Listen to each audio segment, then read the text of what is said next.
Listo.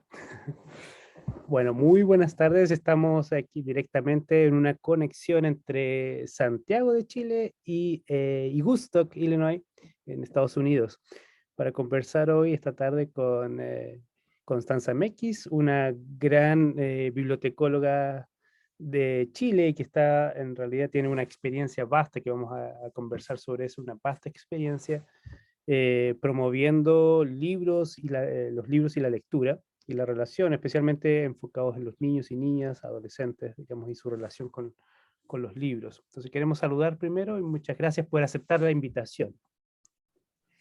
Muchas gracias, un saludo muy cordial, Jorge. Estamos a una larga distancia, que bien, hilo colectivo, te estamos siguiendo, se agradece, ¿ah? Todo lo que estás haciendo por la difusión y el trabajo de contenido en el campo de la LIG latinoamericana, hispanoamericana. Bueno, tú te abres también a toda la zona, ¿no es cierto?, de América, así que del norte. Excelente.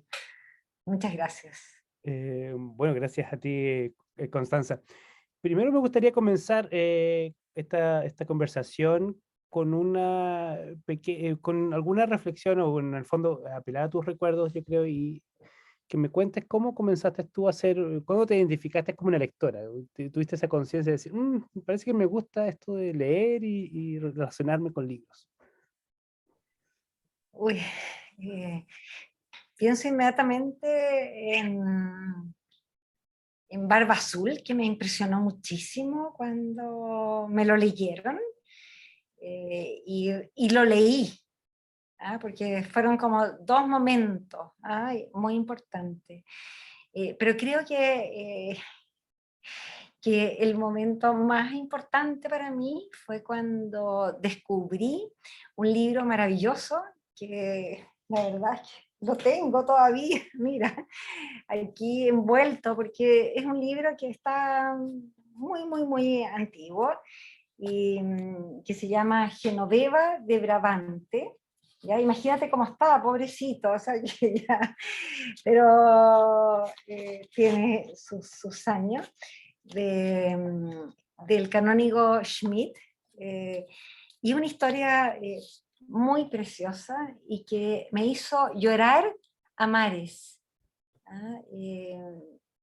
Me dio una pena infinita, estos niños que estaban en el bosque, ¿no? Conservativos que le daban el bebedero de la leche que no podía estar su madre. Todo eso me generó eh, instancias muy lindas y conmovedoras, ¿ah? Para mi ser. Eh, Me gustó mucho. Y cuando lo volví a leer más tarde, yo digo, pero es un libro que tiene muchas reflexiones filosóficas. Y digo, pero ¿y cómo? Claro, los niños entramos en ese campo sin prejuicio alguno, ¿no? Entonces, te entregan y tú te confías en lo que estás leyendo y a lo mejor te hace algunas preguntas, pero sí, yo encuentro que esa es la maravilla del lector, cuando se encuentra con algo que realmente le despierta los sentidos, ¿no? En toda su integridad. Así es. Qué interesante. Ahí me gusta esa distinción que haces tú de primero lo escuché y luego lo leí, como esos dos momentos, porque yo creo que esa reflexión tú la haces después, esta idea de la lectura en voz alta, la Sí. importancia de la lectura en voz alta, ¿no? Bueno, yo soy una convencida total que los primeros pasos de un buen lector es con mucha lectura en voz alta. eh, También, y eso no es mío, sino que de un experto y un artista, en realidad, Ángel Lome, en México, que él dice que él tuvo una infancia cancionada. Su abuela le cantaba. Y esas son las maneras, ¿no? De poder entrar, jugar. con adivinanza. O sea, no solamente es tomar un libro o que alguien te lo lea, sino que jugar con las palabras, ¿no? Hacer distinciones rítmicas, contrarrítmicas, y toda esa belleza que tiene el mundo de las palabras. O sea, es infinito en realidad. Entonces, sí, el escuchar, hay una premio Nobel, Doris Lessing, que dice que cuando está todo en momentos trágicos, cuando tú estás destruida, cuando han pasado cosas dificilísimas por tu vida, la lectura sana, la lectura, las palabras generan en ti un despertar y una creatividad y yo diría que también eh, el acto de leer en voz alta eh, es un acto de cariño enorme hacia los otros. Yo creo que eso nunca se debiera terminar. Cuando tienes tu mamá anciana, le tendrías que estar leyendo, o sea, que el ciclo siempre continúe, desde la tierna infancia hasta la vejez, la oralidad que te acompañe, ojalá toda la vida. Sí. Claro, y lo conversamos hace unas sesiones atrás, conversamos con Galia Ospina y ella hablaba de esta idea de la importancia justamente de la lectura en voz alta y en el fondo de esta relación maternal, paternal, familiar con el libro y los niños y las niñas, ¿no? Que es tremendamente fundacional, diríamos, de lo que va a ser después lo que tú dices, el lector, cómo se transforma, nace un lector. Sí. No es casual. No, absolutamente. Pero también se puede combinar. Mi infancia, por ejemplo, no estuvo tan cercana al mundo de los cuentos, porque, bueno, pertenezco a una familia de 10 hermanos, te imaginarás mi madre, o sea, no tenía, o sea, y además todo seguido. En ese tiempo no existían máquinas de lavar, así que lavar 100 pañales, una cosa así, no sé. Entonces, claro, no estaba ese tiempo, pero tenía una abuela que le encantaba jugar, jugar con las palabras, y entonces se sentaba en la mesa y nos hacía juegos muy especiales, o sea, vuelan, vuelan los pájaros, nosotros teníamos que, obviamente, que aletear, vuelan las mesas, y claro, con las manos, entonces, bueno, cosas así, y por otro lado, un abuelo que estaba muy cerca del mundo de la naturaleza.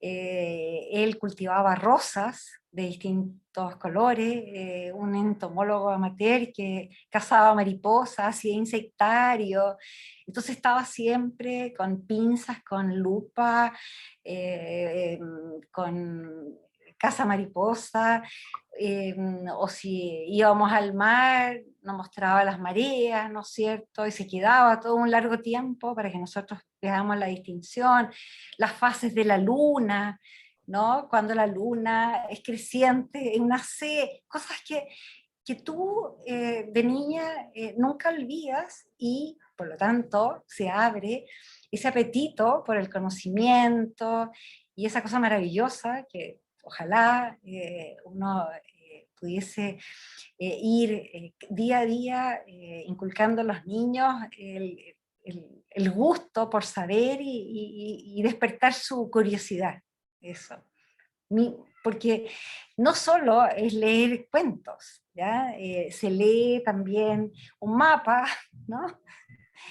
Se lee la naturaleza, por cierto, una fotografía, ¿no? Puede ser un elemento narrativo muy importante. Entonces, las dimensiones hoy día del concepto de lenguaje se abren, ¿no? Hacia un mundo inmenso, muy, muy, muy grande. Entonces, está la música también, la música. Yo me acuerdo hace un tiempo atrás que estaba en un avión y veo al lado mío y un músico leyendo la partitura que tenía que dar un concierto. Y era una emoción tan grande a tener este lector musical al lado, ¿no? Porque es otro lenguaje, pero nos comunicamos, ¿ah? Nos produce una sensación, ¿ah? Podemos generar una nueva experiencia, nuevos conocimientos. Entonces, todo se abre, ¿no? Se abre, se abre, se abre. Así que eso tiene esa connotación o ese concepto amplio de la lectura, a mí me ha apasionado desde hace mucho tiempo, ¿ah? Como descubrir, ¿ah? Que la lectura está en muchísimas partes, ¿ah? De esta tierra. ¿Y cómo llegas tú no sé si tenías tú un recuerdo de una primera biblioteca o usted lo guardas ese momento de las primeras visitas a una biblioteca o ya es mucho, o después? ¿Cómo aparece este gusto? Uy, yo creo que es más providencial, ¿ah? Porque en mi casa a mi madre le gustaba mucho que las paredes estén habitadas y a ella le gustaban los libros, ¿ah? Como concepto, ¿ah? De compañía, ¿ya? Y entonces en el lugar que nosotros teníamos para estar, ¿ah? 10 hermanos, imagínate, una pieza. Ella instaló una biblioteca y esta biblioteca ella la compró en la calle San Diego, ¿ah? Donde se venden libros usados, pero en ese tiempo se vendían por metro y a ella le gustó unos lomos rojos y resultó que estos lomos rojos es ni más ni menos que la colección de obras famosas. Entonces tú tomabas un libro y te encontrabas con la mejor literatura, ¿ya? Y las más bellas ilustraciones. Entonces yo tuve 50 libros para poder hojear, mirar, leer, compartir con mis hermanos cuando había algo que nos llamaba la atención. Y entonces, claro, tener eso en casa fue un regalo maravilloso. Y en bibliotecas, sí, bueno, me acuerdo de varias bibliotecas en mi infancia, en el colegio, y que estas bibliotecas, que no sé por qué, estaban relacionadas con música, o sea, había un piano al lado, no sé, había algo que... eh, y eso me parece muy interesante, ¿ah? Y que cuando contaban un cuento, por ejemplo, antes estaba una parte de una obra, ¿no es cierto?, musical para el inicio. Eso tengo lindos recuerdos.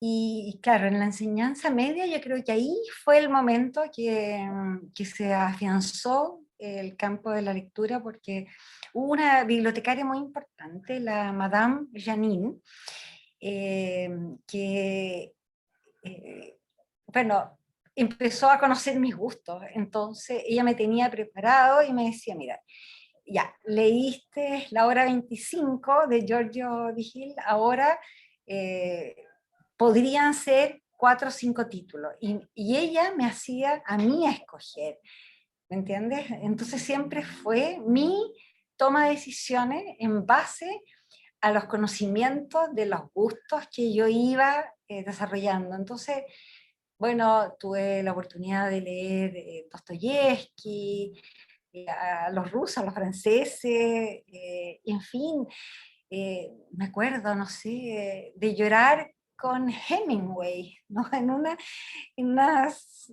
un recreo, de que no salí porque quería seguir leyendo, y no es que fuese una chica que no fuese sociable, no, o sea, siempre estaba incorporada, incluso como presidente de curso, no sé, esas cosas que tú dices, pero la lectura ya era una gran compañía. Y hasta que terminé el colegio y bueno, claro, ya tenía como este gusto tan desarrollado que dije, ¿por qué no estudiar bibliotecología? Y, bueno, una carrera, bibliotecología, una carrera preciosa, pero muy técnica, ¿no?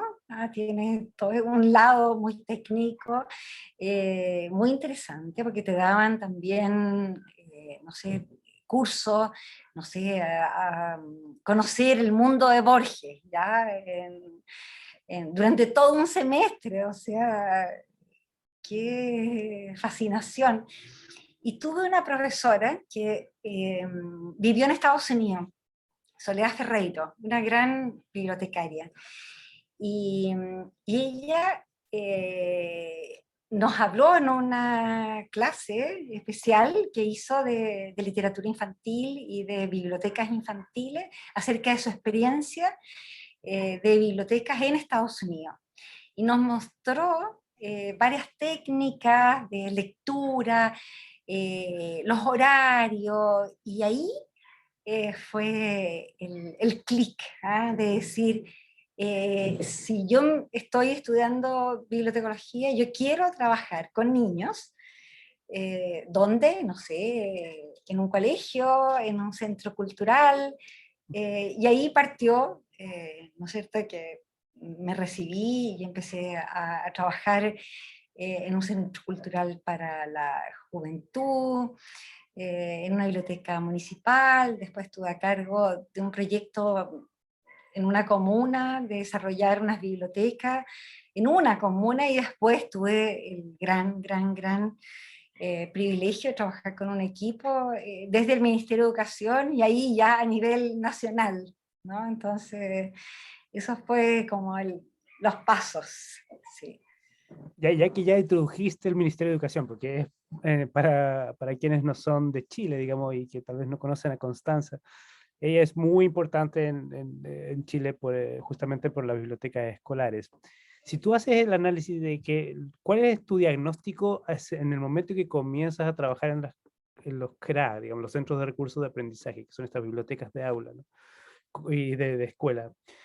¿Cuál es el diagnóstico que ustedes tenían o que tuvieron, digamos, de las bibliotecas y cómo son? Y esto lo relaciono con una pregunta que nos dejó una escritora de aquí de Estados Unidos que es paraguaya, Ujú. y ella quería saber cómo son las bibliotecas en Chile y en América Latina, lo que tú has experimentado, qué es lo que has visto un poco. Mm. Sí, bueno, cuando nosotros recién partimos, y que fue un proyecto muy interesante desde el gobierno de Chile, con el Banco Mundial, que nos financiaba, fueron 6 años, es que partimos que había un 5% de los liceos chilenos, partimos por los liceos, que tenían biblioteca, y estas bibliotecas eran bibliotecas que tenían las estanterías cerradas, que tenían unas colecciones absolutamente antiguas, el personal también no estaba actualizado. Entonces era una zona bastante lúgubre, como que tú decías, pero aquí esto hay que transformarlo. Y les gustó el concepto que nosotros adaptamos desde Israel e Inglaterra, de los Learning Resource Center. Y a partir de ahí, bueno, entonces había que, era un proyecto de mayor alcance, porque había que cambiar la estructura, la infraestructura de las bibliotecas, hacer estanterías abiertas, espacios acogedores. Entonces ahí eran palabras mayores, y ahí y nos creyeron que esto era más integral. Y dentro de este proyecto de transformación estaba en un conjunto mayor de cambio, o sea, de un desarrollo curricular, de una profesionalización docente. Entonces la biblioteca venía a ser como el corazón del cambio, que realmente si queríamos una didáctica hacia una lectura participativa, había que elegir los libros. Entonces bueno, había que, eso pedirle a los profesores, y ese cambio, ¿no es cierto?, que transformaba totalmente la sala de clase, exigía estos nuevos espacios. Entonces, pero creo que, bueno, el proyecto comenzó en el año 1994, con 121 bibliotecas, y después, bueno, al paso de 4 años llegamos a 1.600, y después a 8.000, después a más de 10.000. O sea, fue un periodo muy, muy fructífero, con un colectivo de profesionales extraordinario. Y entonces, claro, fuimos avanzando, pero yo creo que nuestro gran avance fue porque siempre tuvimos muy en cuenta un componente dentro de la inversión, que fue el evaluar la gestión de los cracks, qué es lo que estaba pasando. Entonces, claro, las evaluaciones nos decían, es necesario, ¿no?, ampliar la cantidad de horas, y eso para el Estado, imagínate, se lo multiplica, son otros costos, o es necesaria una mayor participación para el proceso de selección de libro, o en fin, varios ítems que eran mayores, y eso lo fuimos mostrando siempre en las evaluaciones. Entonces, el Ministerio de Hacienda veía que esto era un proyecto muy serio, y que, por lo tanto, había que ajustar si queríamos avanzar. Entonces se fueron dando muchas condiciones para que estos espacios fuesen anidando en la concepción de lectura y de transformación e integración en el campo curricular. Y esto, bueno, claro, como Chile es tan largo y tantas dimensiones, ¿no es cierto?, es muy distinto lo que ocurre en un liceo de Achao, en Chiloé, que en Santiago mismo. Entonces, bueno, había que ir aplicando distintas estrategias, ¿ya? También eso lo fuimos modulando, todo lo que corresponde como a la institucionalidad de una biblioteca, vale decir, de que esté incorporada la biblioteca en el currículum, o sea, que se hable, ¿no?, como metas curriculares. Bueno, es el conocimiento de tales materias y tales áreas. Y generar, yo creo que eso fue un punto esencial, los estándares de las bibliotecas escolares en Chile, CRAD, en cuanto a su dimensión, de la colección, del espacio, de la cantidad de horas pedagógicas, todo eso con una rúbrica. Y entonces eso se tenía que respaldar a partir de las comunidades, y ahí en eso estamos, en el cumplimiento de estos estándares, que no es... no se hace de la noche a la mañana, ni en 2, 3 años. Requiere toda una cultura del director que da valor, ¿no es cierto?, a que la lectura esté presente en todas las asignaturas, de que se elijan los libros, porque, claro, hay cuerpos de profesores que a lo mejor tienen carencias, ¿no es cierto?, del campo de la lectura. Entonces prefieren seguir haciendo lo que han hecho durante varios años, y cambiar hacia otras lecturas les significa más trabajo, no tienen tiempo. Entonces hay yo diría que hay resistencia, por cierto, y claro, y uno inmediatamente ve cuando llega a un colegio, cuando llega a un liceo, llega a una escuela, cuando ya han derribado todos estos miedos y se abren. Uno lo siente, en los ojos de los mismos docentes, que están ávidos a ver cómo siguen profesionalizando el campo de la lectura en la sala de clase, en los recreos, en las vacaciones. Y eso es muy, muy lindo, muy Sí, interesante, muy interesante. sí, yo creo que fue, como tú dices muy bien, yo creo que las bibliotecas para Chile, digamos, las bibliotecas escolares significaron, yo creo que uno de los elementos también más visibles de la reforma educacional en su conjunto, que es una reforma gigante que se hizo en Chile, que comenzó en los 90, y yo creo que aparte de los edificios escolares, que fue otro de las grandes cosas que se podían ver, digamos, las bibliotecas escolares fue otro aspecto. Cuando tú dices, pues, uno tratando de imaginarse cómo son las bibliotecas, ¿me puedes caracterizar un poco ya más concretamente qué es, cómo eran las bibliotecas cuando hablas de los estándares, pero hablando físicamente, cómo es una biblioteca del CRA? Ya. Bueno, depende de la cantidad de alumnos que tiene la escuela o liceo. Imaginémonos que en un liceo más grande son 2 salas de clase, ¿ya? Que están abiertas y que tienen los libros a disposición, que la colección ha sido elegida en un 80% por la comunidad, ¿ya? A partir de un corpus de libros que han sido seleccionados por eh, especialistas que se van cruzando distintas fuentes de información como para generar este corpus.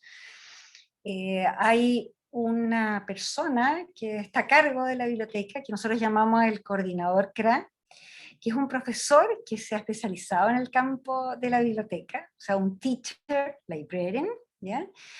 Y trabaja con un asistente o un encargado del CRA que está o sea, toda la jornada. ¿Ah? Pensemos que los servicios de un buen CRA, lo ideal es que parta antes de la jornada, para que los niños y los jóvenes puedan llegar a leer revistas, diarios, 10 minutos antes, y que prosiga después de la jornada por el tema de generar trabajo de investigación, espacios de lectura, pensando en que las casas a veces son muy pequeñas y que el espacio de la biblioteca puede ser muy grato para ellos. Está situada, nosotros siempre pedimos, en el primer piso, ojalá, y eso no se da en muchos casos, pero cuando sucede es maravilloso, cuando tiene algo así como una puerta a la entrada del colegio, entonces se puede abrir en otros horarios. Hay varias comunas que han abierto los fines de semana, ¿ya? Las bibliotecas como un espacio de centro cultural. También eso es muy importante, la programación de la biblioteca, o sea, cómo se usa. Está la biblioteca en la planificación de un curso, o sea, los cursos van una vez a la semana a la biblioteca a una hora del cuento, van a hacer un trabajo de investigación, eh, o la biblioteca va una hora a la semana a la sala de clase porque va a mostrar 3 libros de un tema de actualidad, solamente como una referencia. O sea, esa interacción pedagógica incorporada al currículum es muy importante, donde los profesores tienen acceso directo a conocer las colecciones, las novedades, donde los trabajos de investigación, todo lo que se relaciona con el desarrollo de las habilidades de información, está dentro de la planificación curricular. Entonces los profesores de ciencia y de arte y de educación física tienen dentro del año planificado hacer un trabajo o varios de investigación de distinta índole para el alumno, de experiencias, con la búsqueda, con la selección, con el desarrollo de nueva información. Y eso es algo extraordinario, o sea, cuando tú ves que eso existe y además hay una programación activa con la visita de escritores, con generar un festival del cómics, con hacer un concurso, con invitar a un volcanólogo, ¿no? Y que hable de ciencia, o a un astrónomo que cuente su última experiencia en un observatorio. Eh, todo ese plan amplio, acercando el conocimiento y personas notables, es algo muy bonito, y que eso, claro, se puede hacer cuando tú tienes un equipo en la dirección del colegio que cree en la biblioteca como un centro de recursos para el aprendizaje, donde se abre a la comunidad, donde está la familia muy integrada, donde la familia va a buscar libros. Y eso en Chile, cuando ocurre, es porque están haciendo uso de los fondos estatales, ¿no? Yo trabajo en un colegio particular subvencionado, en Puente Alto, que es un colegio enorme, el Colegio Domingo Mate de Mesías, y que tiene 3 CRA, o sea, en la prebásica, en la básica y en la media. Y con los fondos de la subvención escolar preferencial, ¿ya?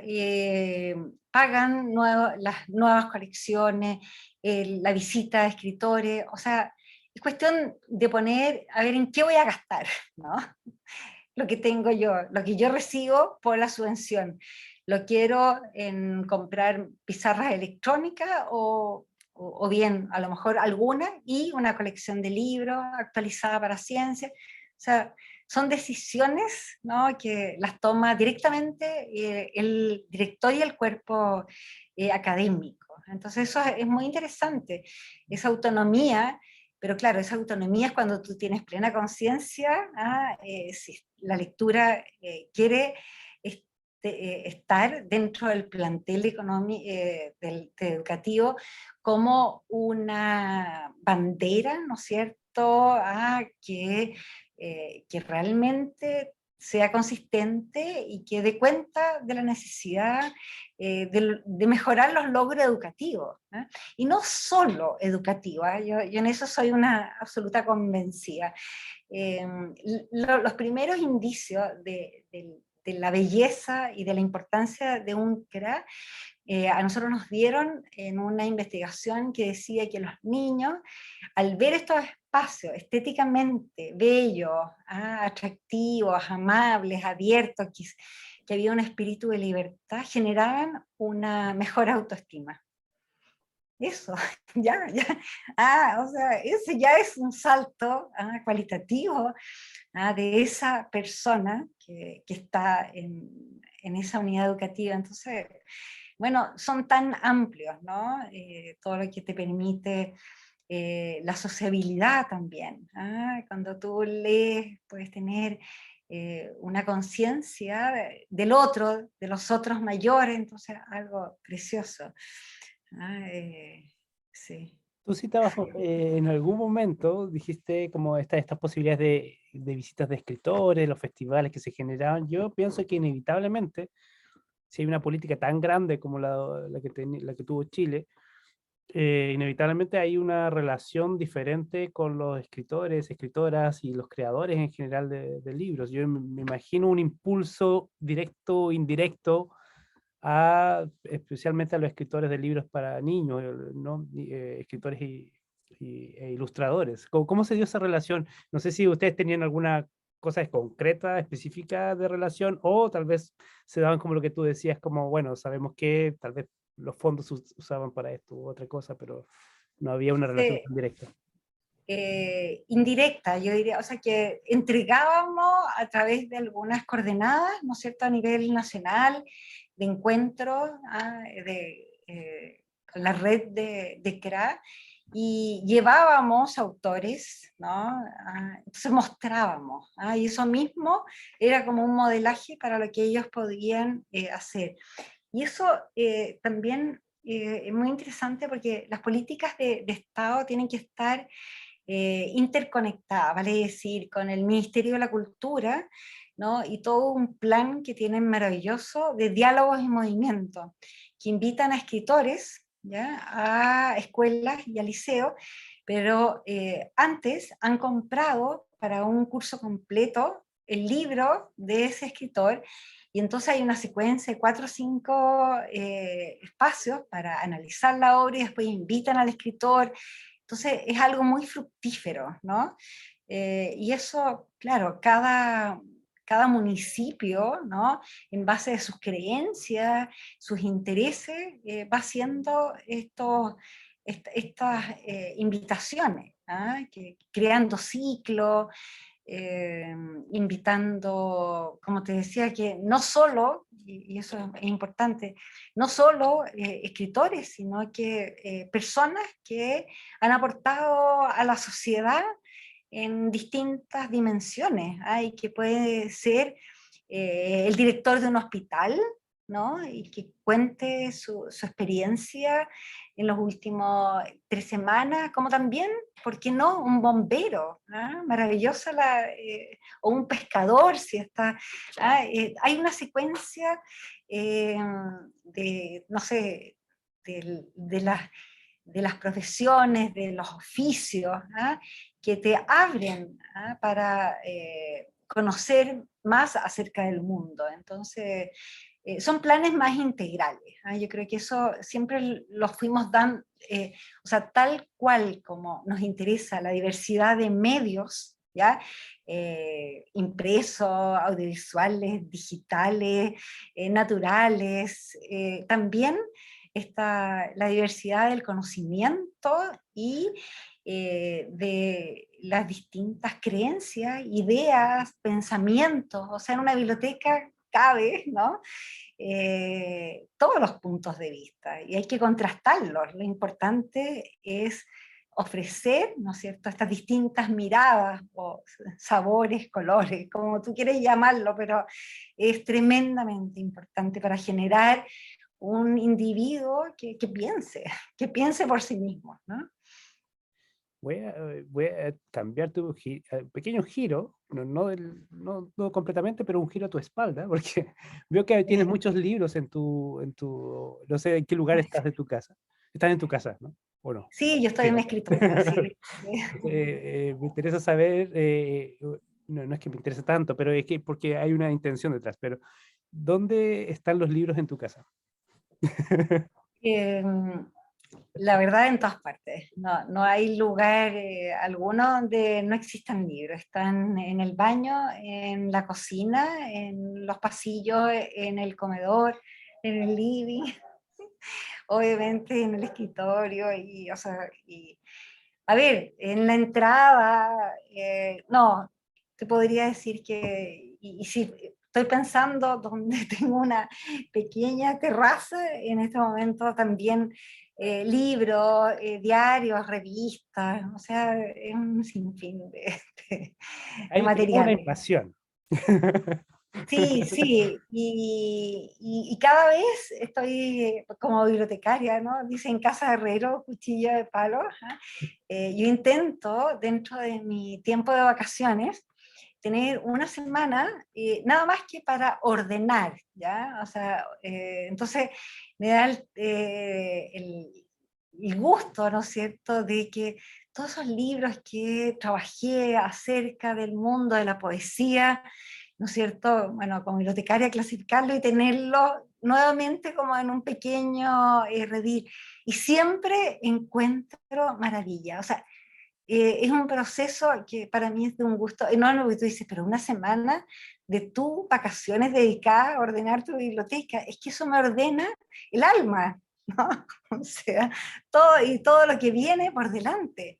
Tomo notas de cosas interesantes, así que es muy lindo. Pensando en las familias que yo creo que nos pueden escuchar hoy o que pueden escuchar más adelante esta conversación, porque te hacía esta pregunta porque tiene que ver con la disponibilidad de los libros y la visibilidad de los libros en tus espacios cotidianos, ¿no?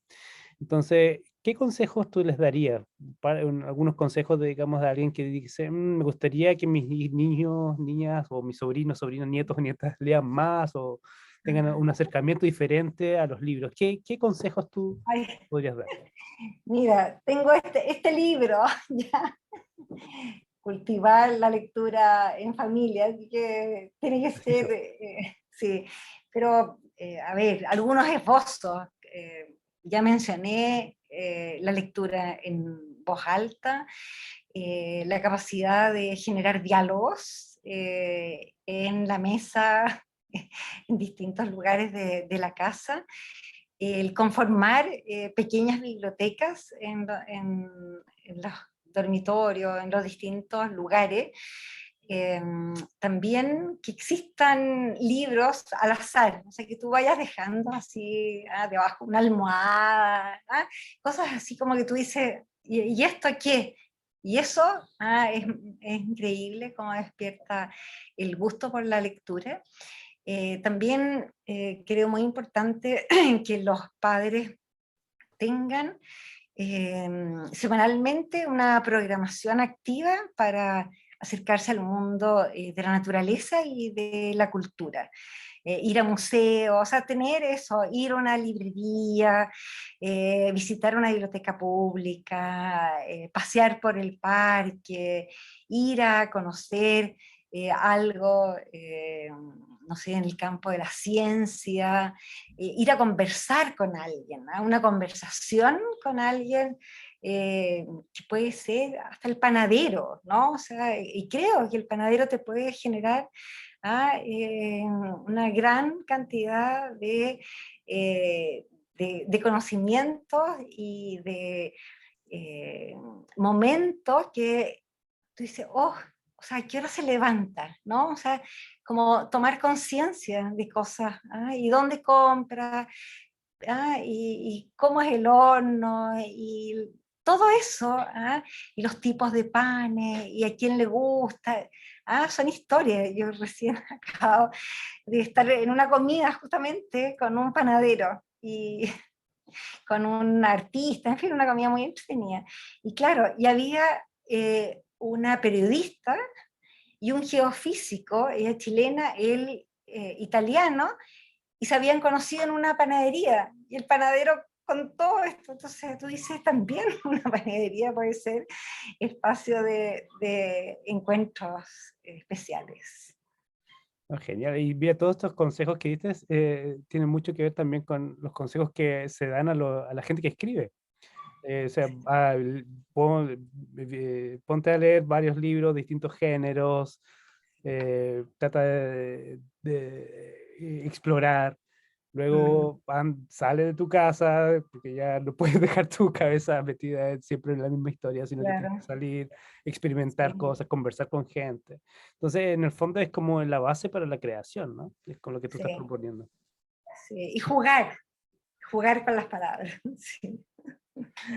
Ahora vamos a pasar a, yo creo que a tu última etapa la que te tiene ocupada también más recientemente, que es, Sí. también una posición un poco diferente, pero dentro de la misma idea de los libros, ¿no? Que es esta, que son, que ocupas dos posiciones interesantes, que son ser la representante de América Latina en el International Board on Books for Young People, el IBI, y estar a cargo de, o haber iniciado la Fundación Palabra, fundar esta asociación que ahora ya tiene un producto que mostrar, que me interesa que también nuestras personas que conozcan puedan visitar la página web y pues, se puedan informar también de que es la Biblioteca Interactiva Latinoamericana. Entonces nos puedes contar un poco cómo llegaste a esta posición, que nueva, vital, y cuáles son tus desafíos de hoy.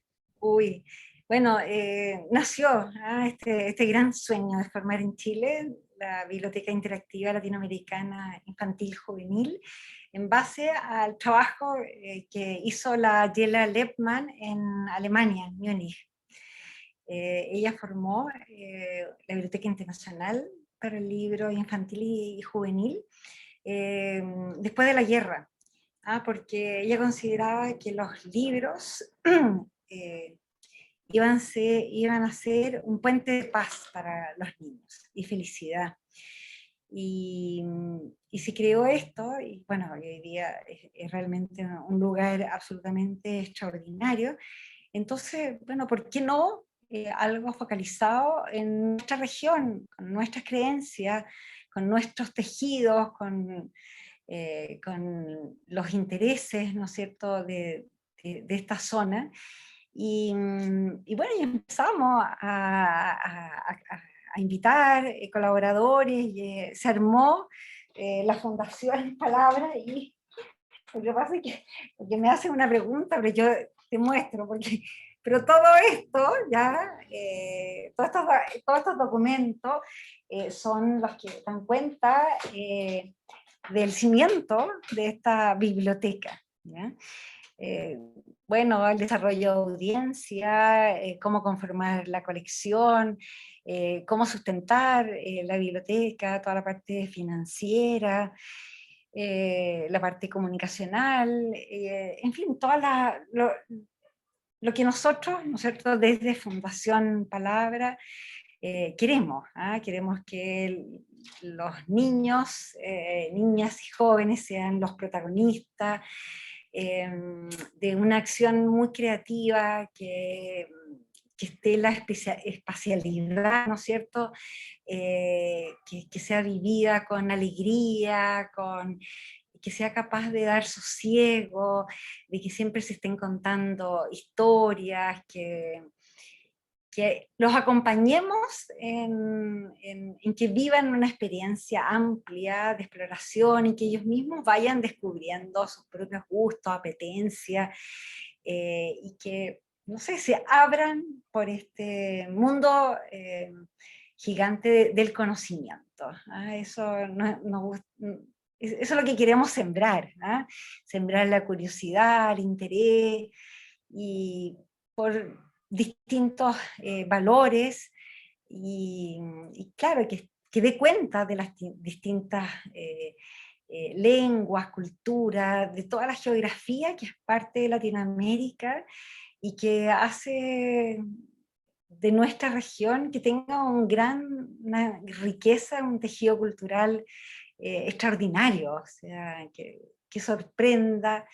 Y en eso estamos, desarrollando ese sueño, y ha sido una maravillosa experiencia, la incorporación también de todo lo que corresponde a la interactividad, que se viva en pleno lo que es la interactividad, donde en el cielo hay unas aspas grandes, donde está el tema de la migración, donde hay casitas sonoras, sensoriales, donde hay aves que aletean, como que hay un mundo que te va despertando ese gusto por la lectura. Ese es como nuestro fin. Y el concepto ya te lo mencioné, de esta lectura diversa que se apropia hoy día en tantos lenguajes tan interesantes. ¿Cómo reciben libros de América Latina? Porque a veces alguien tenemos autores, autoras dicen, oh, pero yo me gustaría que mi libro estuviera, o enviárselos a ustedes. ¿Cómo hacen ustedes para seleccionar y tener? Bueno, hasta ahora lo que hemos hecho es que invitamos a las editoriales a que nos manden sus colecciones y que seleccionen lo mejor de su colección, y nos la mandan a la dirección de la biblioteca. Recibimos también libros de autores. Por ejemplo, ayer nos visitó María José Ferrada y nos llevó 2 libros que recientemente había editado, La Casa y Nadadores. O bien una editorial que quiera hacer un lanzamiento, un libro, bueno, se hace el lanzamiento en la biblioteca y se donan los libros, y felices de recibir libros de toda la América Latina. O sea, hasta ahora hemos recibido de todo lo que se produce en Chile, se crea en Chile, y prontamente entendemos que hay un cargamento que nos va a llegar desde España, de libros que se han editado de autores latinoamericanos. Y así que, bueno, que venga una campaña, que lleguen a libros para descubrir esta riqueza fantástica de tantos creadores que abren el pensamiento y el corazón de niños, niñas y jóvenes. Lo que yo encuentro muy interesante tu proyecto, el proyecto de ustedes, digamos, que es esta idea de la idea de puente, ¿no? Que creo que es algo que a mí me llama poderosamente la atención, porque en el fondo es como el proyecto, la idea también de base de hilo colectivo, generar puentes dentro de América Latina y Estados Unidos, pero también dentro de diferentes países, y que creo que es algo que ustedes lo tienen también muy, muy fuertemente, es parte como de la identidad de ustedes, ¿no? Sí, totalmente, sí. Y de repente vemos puentes multicolores, así. El otro día me tocó ver un arco iris y yo decía, eso es. ¿Ah? Estamos acá, pero estamos llegando a la casa de un profesor o la casa de un niño, de un joven.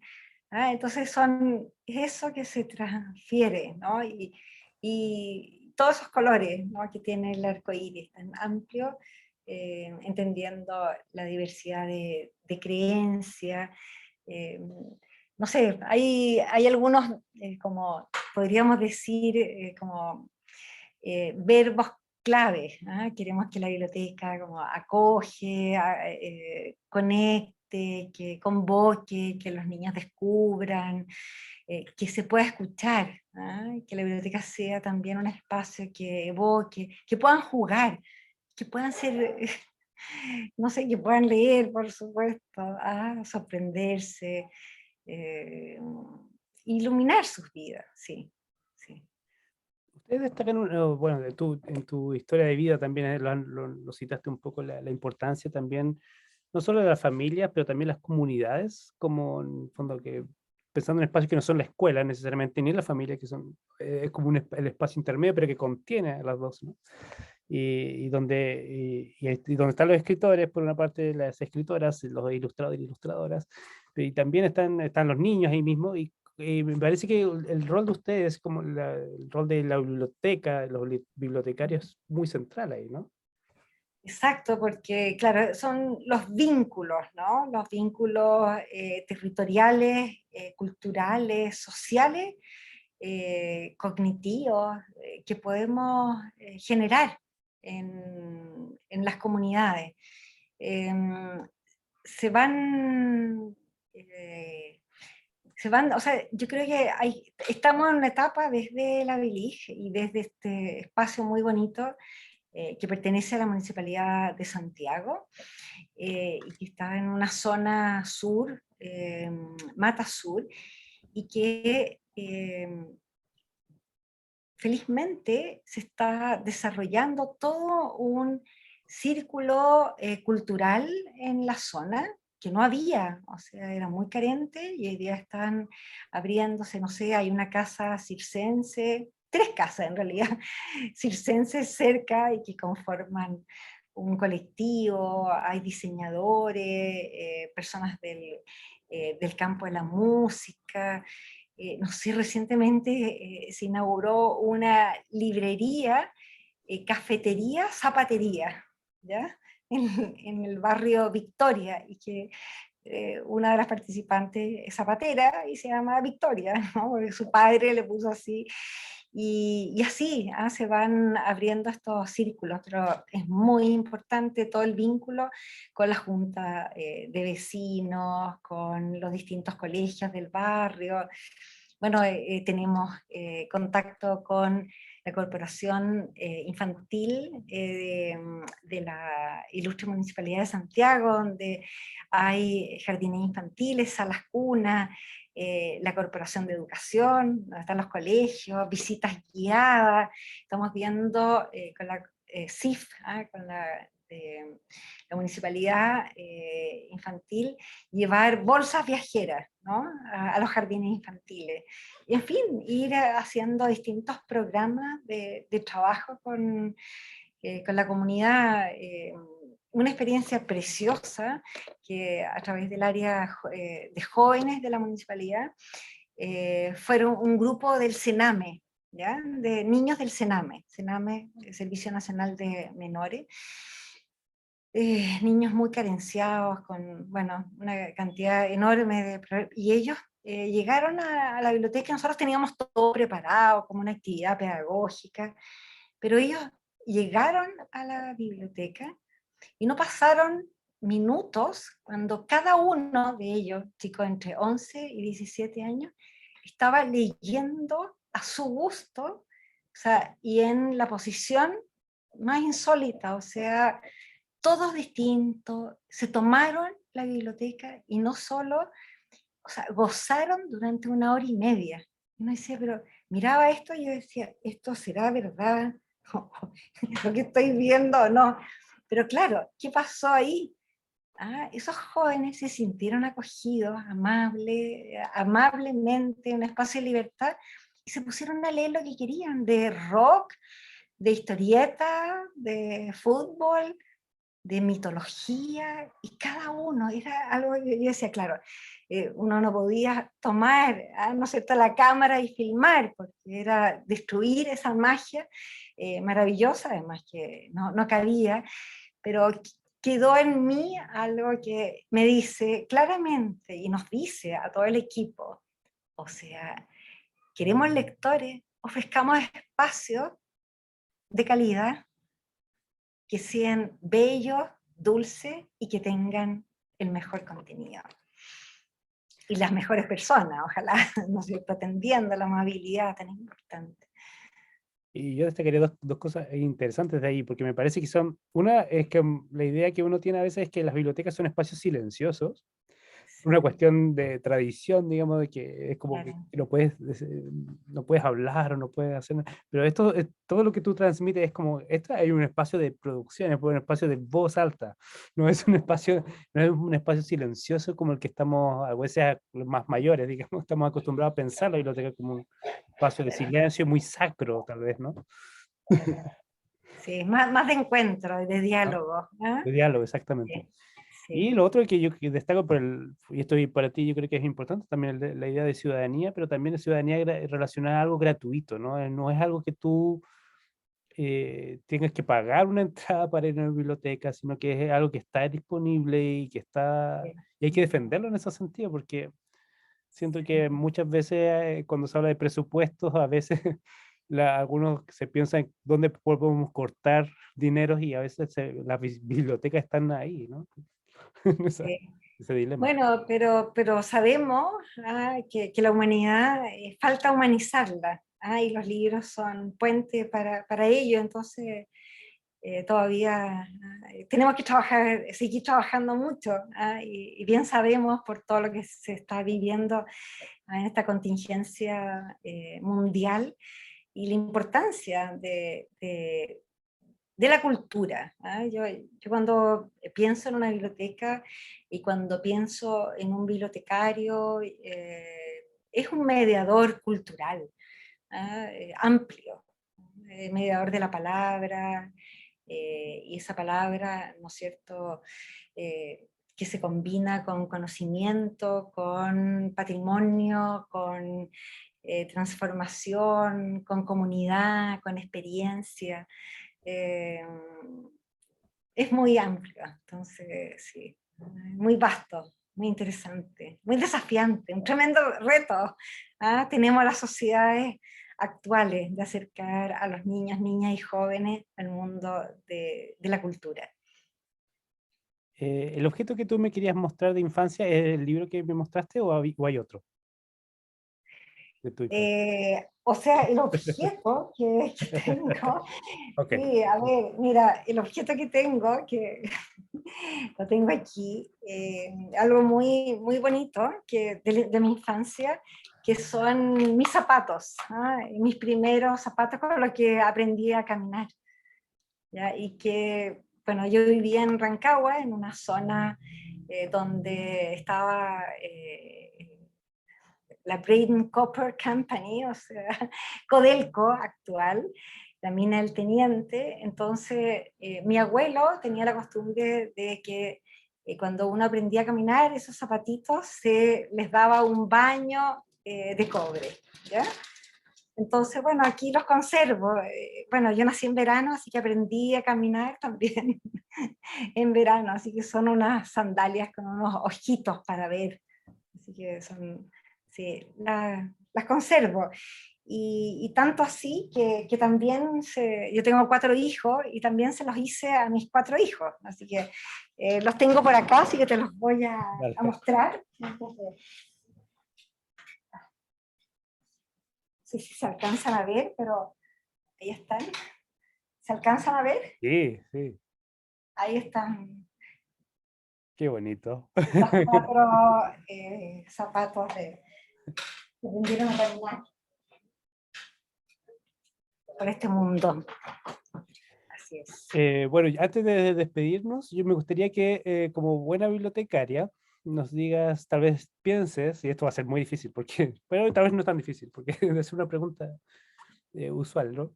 Que es si nos quieres recomendar algunos textos, algunos libros, que tú dices, oh, leí un par de estos libros por estos, esos días y digo, este par de libros puede ser muy interesante.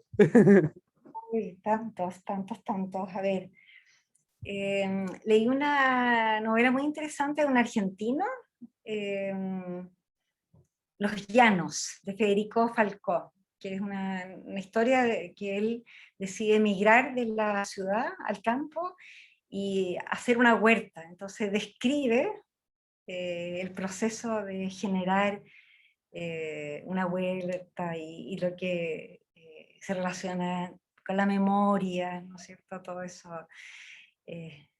tremendamente interesante. He leído, bueno, a Selma Almada, eh, Lejos de un río, a ver, bueno, son tantos los libros. Bueno, leí, por supuesto, al premio Nobel, último, con El Paraíso, leí El Paraíso, que me pareció como irme a las 1001 noches.